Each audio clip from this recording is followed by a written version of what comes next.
Você já parou para pensar como seria viver em um mundo sem uma liderança espiritual universal? Hoje, quando falamos do Papa, pensamos em uma figura que atravessa séculos, cercada de simbolismo, poder e fé. Mas a história do papado não começa com coroas, basílicas ou multidões reunidas em Roma. Ela começa em um mundo totalmente diferente, onde a religião e a política eram uma coisa só, e a ideia de um líder espiritual acima dos reis parecia impensável. É essa jornada que vamos percorrer juntos agora. A transformação de uma pequena comunidade perseguida até se tornar uma das instituições mais duradouras e poderosas da história humana. E se você quiser acompanhar cada passo dessa viagem no tempo, inscreva-se no canal e ative o sininho. Assim não perde nenhum próximo capítulo dessa saga. Voltemos alguns milhares de anos. Imagine-se caminhando pelas ruas poeirentas do Egito Antigo. Ali, o centro da vida religiosa e política era o faraó. Ele não era apenas o governante supremo, mas também um Deus vivo. Sua função não se limitava a governar o povo.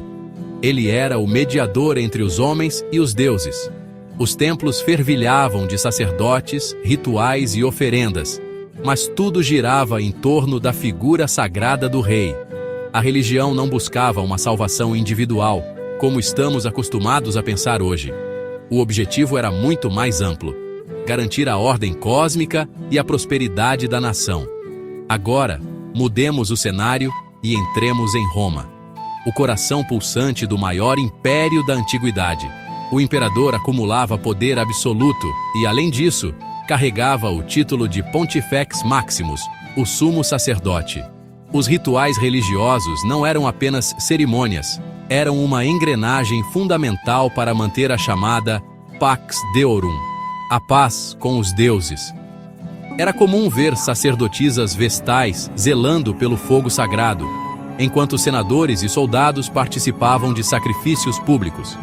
E havia uma regra clara: qualquer religião podia ser tolerada, desde que não desafiasse os cultos oficiais do império. O imperador era o centro, e imaginar uma autoridade religiosa acima dele era simplesmente inimaginável. Já no judaísmo, a lógica era diferente.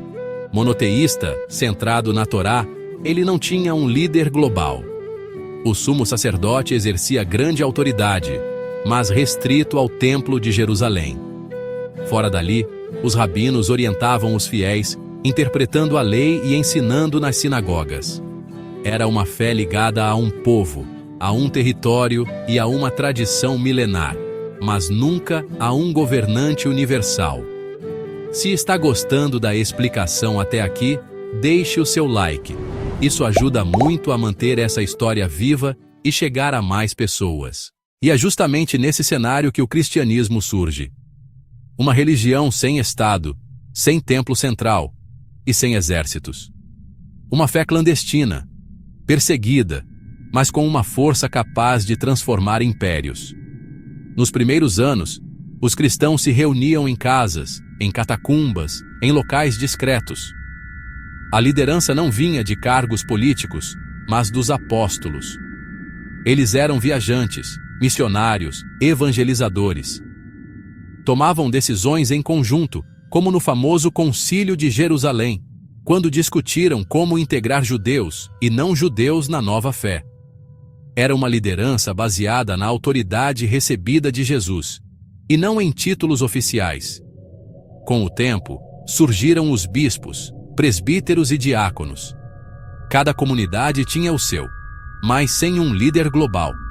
Até que Roma, capital do império, começou a ganhar destaque.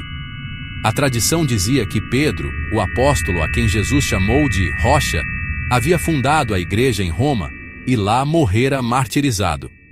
Essa conexão com Pedro daria ao bispo romano uma autoridade singular. Aos poucos, o bispo de Roma se tornaria mais que um líder local. Ele seria o herdeiro espiritual de Pedro. Pedro não nasceu Pedro. Seu nome era Simão. Foi Jesus quem o renomeou, chamando-o de Quefas, em aramaico, rocha. Essa rocha seria o alicerce de algo muito maior. Em Roma, Pedro assumiu um papel central na condução da comunidade cristã nascente.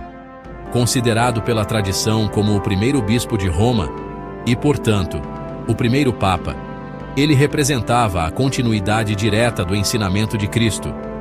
O Novo Testamento o retrata como líder entre os apóstolos, aquele a quem Jesus teria dito: Tu és Pedro, e sobre esta pedra edificarei a minha igreja. Mateus 16:18. Durante a perseguição de Nero, Pedro foi preso e condenado à morte, sendo martirizado por volta do ano 64 d.C. A tradição afirma que ele pediu para ser crucificado de cabeça para baixo, por não se considerar digno de morrer como Cristo. O local de sua execução e sepultamento tornou-se sagrado, atraindo fiéis desde os primeiros séculos, até que sobre seu túmulo foi erguida a majestosa Basílica de São Pedro, símbolo máximo do poder e da fé católica. 5 curiosidades sobre São Pedro. Nome original: Pedro se chamava Simão, antes de ser renomeado por Jesus, simbolizando sua missão como pedra da igreja. Pescador da Galileia. Antes de seguir Jesus, era um simples pescador. Daí a famosa metáfora de pescador de homens. Negação e redenção. Negou Cristo 3 vezes, mas foi reconciliado e se tornou líder incontestável da igreja. Prisões e milagres. Foi preso diversas vezes e, segundo relatos bíblicos, libertado por intervenção divina. O túmulo e a basílica, o maior templo católico do mundo, foi erguido sobre seu túmulo, no Vaticano, visitado por milhões de fiéis. Agora me conta, o que você acha dessa trajetória do primeiro Papa? Deixe seu comentário aqui embaixo e compartilhe este vídeo com alguém que também curte a história. Do martírio de Pedro, nasceram séculos de disputas, construções e consolidações. São Leão I, o Grande, no século V, foi decisivo. Ele afirmou que a autoridade do Papa vinha diretamente de Pedro. Seu episódio mais famoso foi quando enfrentou Átila, o Huno, em 452. Imagine o cenário: Roma ameaçada por um dos maiores conquistadores da história, e um Papa, sem armas, apenas com palavras e fé, convence o guerreiro a recuar. Para muitos, foi um milagre.